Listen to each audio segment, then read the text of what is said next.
Hello viewers, আসসালামু আলাইকুম। Welcome back to my channel. আজকে আবারও সবাইকে স্বাগতম জানাচ্ছি আমার নতুন আরও একটি রেসিপি দেখার জন্য। আজকে শেয়ার করব মুখে স্বাদ লেগে থাকার মতো একটা পিঠা তৈরির রেসিপি। এমন এক পিঠার রেসিপি একটা খেলে কিন্তু থামানো মুশকিল। মুখে দেওয়ার সাথে সাথেই কিন্তু এই পিঠাগুলো হাওয়ার সাথে মিশে যাবে। পিঠাগুলো বানানো খুবই সহজ, কিন্তু খেতে হবে অনেক বেশি মজাদার। ঘরে যদি মাত্র একটি ডিম, সুজি আর অল্প কিছু উপকরণ থাকে তাহলেই কিন্তু এই মজাদার পিঠাগুলো বানিয়ে ফেলা যাবে। যে কোনো গেস্ট আপ্যায়নে কিন্তু এই পিঠার সাথে অন্য কোনো পিঠার তুলনা হবে না। তাই রেসিপিটি শিখে রাখুন, আপনাদের অনেক বেশি উপকারে আসবে। আশা করছি আমার আজকের রেসিপি সবার কাছে ভীষণ ভালো লাগবে। ভালো লাগলে প্লিজ একটি লাইক দিয়ে চ্যানেলটিকে সাবস্ক্রাইব করে দিবেন, আর পাশে থাকা বেল আইকনটি প্রেস করে দিতে পারেন যেন পরবর্তী ভিডিও নোটিফিকেশন সবার আগে পৌঁছে যায়। তাহলে চলুন দেখে নেওয়া যাক সুজি দিয়ে মুখে স্বাদ লেগে থাকার মতো পিঠা রেসিপিটি কিভাবে তৈরি করছি। ফার্স্টে এখানে দেখুন একটা মিক্সিং বোলের মধ্যে নিয়ে নিচ্ছি 1 কাপ পরিমাণ সুজি। তারপর এই সুজিটার মধ্যে আমি অ্যাড করে দিচ্ছি 1 কাপ পরিমাণ চালের গুঁড়া। চালের গুঁড়ার পরিবর্তে আপনারা চাইলে কিন্তু এখানে ময়দাটাও নিতে পারেন, কোনো অসুবিধা নেই। তারপর আমি এটার মধ্যে অ্যাড করে দিচ্ছি 3 টেবিল চামচ কোরানো নারকেল। তারপর আমি এখানে দিয়ে দিচ্ছি 3 টেবিল চামচ গুঁড়া দুধ। গুঁড়া দুধটা অপশনাল, আপনাদের হাতের কাছে থাকলে দিতে পারেন, না থাকলে স্কিপ করবেন। তারপর আমি এটার মধ্যে অ্যাড করে দিচ্ছি স্বাদ অনুযায়ী লবণ। তারপর এটার মধ্যে আমি অ্যাড করে দিচ্ছি 1/4 কাপ চিনি। আপনারা আপনাদের স্বাদ অনুযায়ী চিনির পরিমাণটা দিয়ে নেবেন। পরবর্তীতে আমরা দুধের শিরাতে চিনি অ্যাড করব, তাই এ পর্যায়ে আমি কম করে দিয়ে দিচ্ছি। এখন এই শুকনো উপকরণগুলো আমি খুব ভালোভাবে মিশিয়ে নিব। বন্ধুরা, সুজি দিয়ে তো আমরা অনেক ধরনের পিঠাই তৈরি করে থাকি। ঘরে যদি কোনো কিছুই না থাকে, সুজি দিয়ে কিন্তু আজকের এই লোভনীয় স্বাদের পিঠাগুলো বানিয়ে ফেলতে পারেন। এই পিঠাগুলো বানানো যেমন সহজ, তেমনি খেতে কিন্তু হয় অনেক বেশি মজাদার। বন্ধুরা, দেখতেই পাচ্ছেন সব কিছু উপকরণ আমাদের খুব ভালোভাবে মেশানো হয়ে গিয়েছে।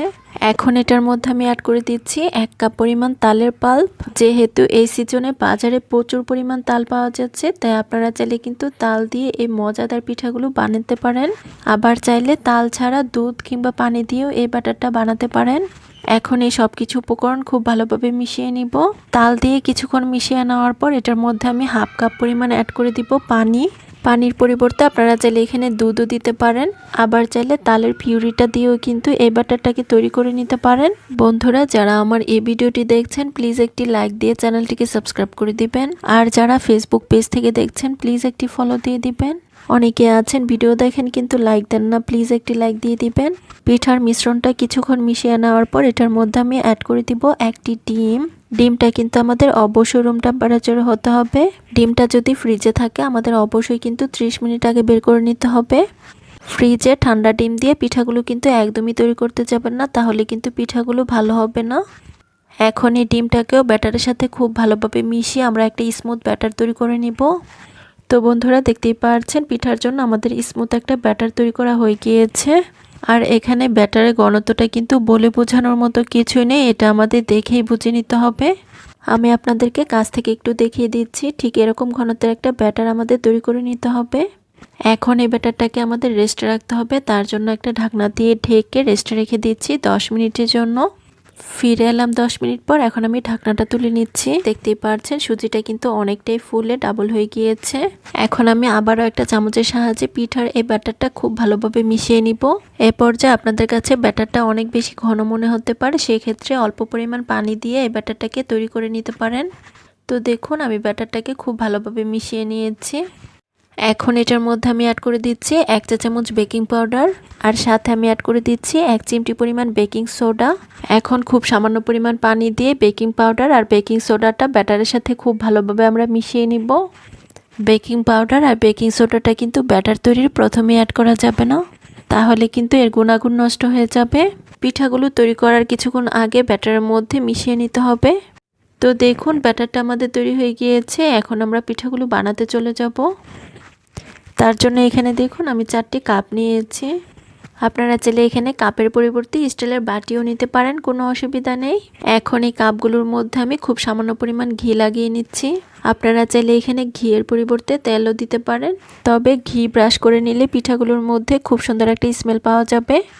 তো দেখুন সবগুলো কাপের মধ্যে আমাদের ঘি ব্রাশ করে নেওয়া হয়ে গিয়েছে। এখন এই কাপগুলোর মধ্যে আমাদের পিঠার ব্যাটার অ্যাড করে দিতে হবে। তার জন্য আমি প্রতি কাপের মধ্যে 3 চামচ পরিমাণ করে পিঠার ব্যাটার অ্যাড করে নিচ্ছি। পিঠাগুলো কীরকম শেপে তৈরি করতে চান সেই অনুযায়ী কিন্তু আমাদের এখানে কাপের মধ্যে ব্যাটার অ্যাড করতে হবে। তো বন্ধুরা দেখতেই পাচ্ছেন সবগুলো কাপের মধ্যে আমাদের পিঠার ব্যাটার অ্যাড করা হয়ে গিয়েছে। এখন এই পিঠাগুলো আমাদের ভাপিয়ে নিতে হবে। তার জন্য এদিকে দেখুন আমি আগে থেকে চুলায় একটা কড়াইয়ে পর্যাপ্ত পরিমাণ পানি ফুটিয়ে নিয়েছি। এখন এটার উপর একটা চিকন ছিদ্রযুক্ত চালনি বসিয়ে দিয়েছি। এখন এই চালনিটার উপর আমি একে একে কাপগুলোকে বসিয়ে দিচ্ছি। দেখুন সবগুলো কাপ আমাদের চালনিটার মধ্যে নিয়ে নেওয়া হয়ে গিয়েছে। এখন একটা ঢাকনা দিয়ে ঢেকে দিব 10 মিনিটের জন্য। আর এই সময়ের মধ্যেই কিন্তু পিঠাগুলো আমাদের খুব ভালোভাবে সিদ্ধ হয়ে যাবে। ফিরে এলাম 10 মিনিট পর। এখন আমি ঢাকনাটাকে তুলে নিচ্ছি। বন্ধুরা দেখতেই পাচ্ছেন পিঠাগুলো কত সুন্দর ফুলে ডাবল হয়ে গিয়েছে। এখন আমি এই পিঠাগুলোকে চুলা থেকে নামিয়ে নিব আর একই প্রসেসে অফ স্ক্রিনে বাকি ব্যাটার দিয়ে পিঠাগুলো বানিয়ে নিব। এখন আমাদের পিঠার জন্য একটা দুধের শিরা তৈরি করতে হবে। তার জন্য এখানে দেখুন চুলায় আবারও একটা প্যানে দিয়ে দিচ্ছি 3 কাপ পরিমাণ লিকুইড ঘন দুধ। তারপর এটার মধ্যে আমি অ্যাড করে দিচ্ছি 2টা এলাচ আর দিয়ে দিচ্ছি 1 টুকরো দারচিনি। তারপর আমি এখানে অ্যাড করে দিচ্ছি হাফ কাপ পরিমাণ চিনি। তারপর দিয়ে দিচ্ছি স্বাদ অনুযায়ী লবণ। মিষ্টি খাবারে যারা লবণ পছন্দ করেন না তারা কিন্তু লবণটাকে স্কিপ করতে পারেন, তবে অল্প পরিমাণ লবণ অ্যাড করলে মিষ্টির ব্যালেন্সটা ঠিক থাকে আর খেতেও কিন্তু অনেক বেশি ভালো লাগে। এখন আমি একটা চামচের সাহায্যে এই সব কিছু উপকরণ দুধের সাথে খুব ভালোভাবে মিশিয়ে নিব আর এই দুধটা খুব ভালোভাবে ফুটে ওঠা পর্যন্ত অপেক্ষা করব। দেখুন দুধটা খুব ভালোভাবে ফুটে উঠেছে। এখন আমি আবারও হাতের সাহায্যে খুব ভালোভাবে নেড়েচেড়ে নিব। যেহেতু দুধটা আগে জাল করে নিয়েছি তাই এখানে কিন্তু অতিরিক্ত জাল করার কোনো প্রয়োজন নেই। হাই হিটে দুধটাকে 1 থেকে 2 মিনিটের মতো জাল করে নিলেই হয়ে যাবে। বন্ধুরা আবারও বলছি যারা আমার এই ভিডিওটি দেখছেন প্লিজ একটি লাইক দিয়ে দিবেন আর যারা ফেসবুক পেজ থেকে দেখছেন প্লিজ একটি ফলো দিয়ে দিবেন।